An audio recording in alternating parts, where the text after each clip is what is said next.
Autant je dirais que pour écrire, il faut pas attendre la motivation et il faut bouffer son crapaud. Ça fait longtemps que je n'ai pas employé cette expression. Ouais, manger son crapaud. Faire le truc, même si c'est difficile, même si c'est exigeant, même si c'est chiant, même si c'est pénible, parce que ben, au bout d'un moment, ça peut devenir agréable. Parfois, ça peut rester désagréable. Mais concernant l'écriture, oui, effectivement, la motivation n'est pas un facteur à prendre en compte. Les facteurs à prendre en compte, c'est la détermination, c'est l'autodiscipline, c'est bah ouais, il faut arriver au bout de ce premier jet, il faut arriver au bout du travail de relecture, il faut faire le job, quoi. Donc t'as pas trop le choix. Par contre, en matière de création de contenu, je passe souvent par des phases où je vais me dire oh là là, il faut absolument que je produise du contenu tous les jours. J'ai des phases comme ça où je me dis, je me lance des espèces de défis, 30 vidéos sur 30 jours, 30 lives sur 30 jours, que parfois je tiens, parfois je ne tiens pas. Donc à l'heure actuelle, je me dis que pour la création de contenu, il faut plus se fier à, pour le coup, à l'inspiration. Je crois que c'est mieux, et je ne sais pas si c'est mieux, hein. C'est peut-être qu'il faut juste suivre le flow. Donc peut-être oui, effectivement, ouais, suivre le flow de l'inspiration, ne pas se dire ben j'ai pas d'inspiration pour créer du contenu, c'est catastrophique, il faut absolument que j'en crée. Se faire confiance pour trouver des idées de contenu, des idées intéressantes par rapport à nous-mêmes, par rapport à la façon dont on s'y prend aussi. Est-ce qu'on s'y prend de manière professionnelle? Est-ce qu'on s'y prend de manière amateur? Est-ce qu'on a des objectifs vraiment fixés par rapport à cette création de contenu?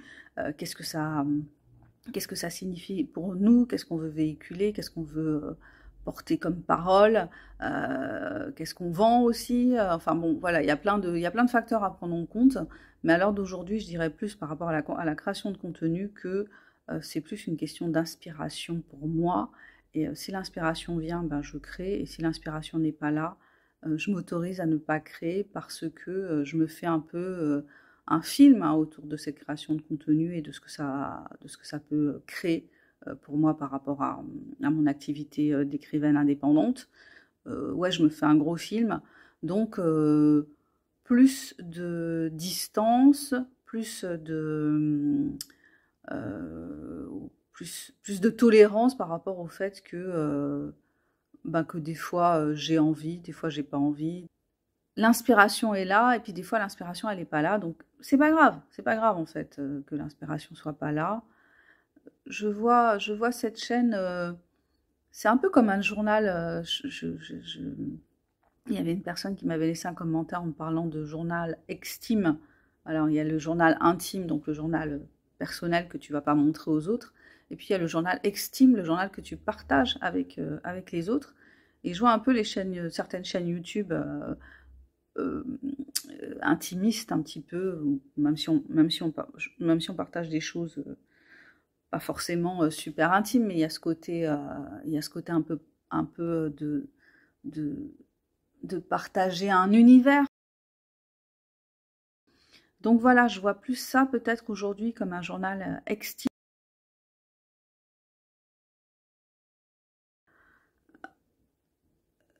émotionnel de l'auteur que je suis, un journal de, de, de mes doutes, un journal de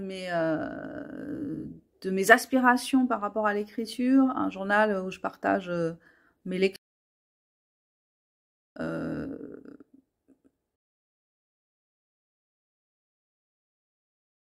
ou non à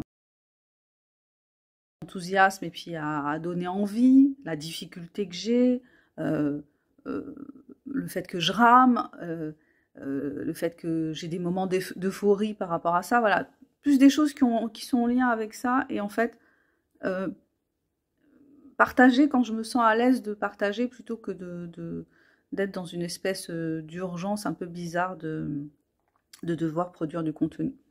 Voilà, bah c'était de ça que je voulais vous parler aujourd'hui, de la création de contenu sur ma chaîne, de comment je le vois. Et puis, bah voilà, si vous avez envie de partager avec moi, vous, comment vous le vivez, comment vous le ressentez, si vous avez une chaîne, bah, n'hésitez pas. N'hésitez pas, je vous remercie de votre passage par ici. Je vous souhaite une super journée. Prenez soin de vous. Prenez soin de votre mental. Ciao, ciao.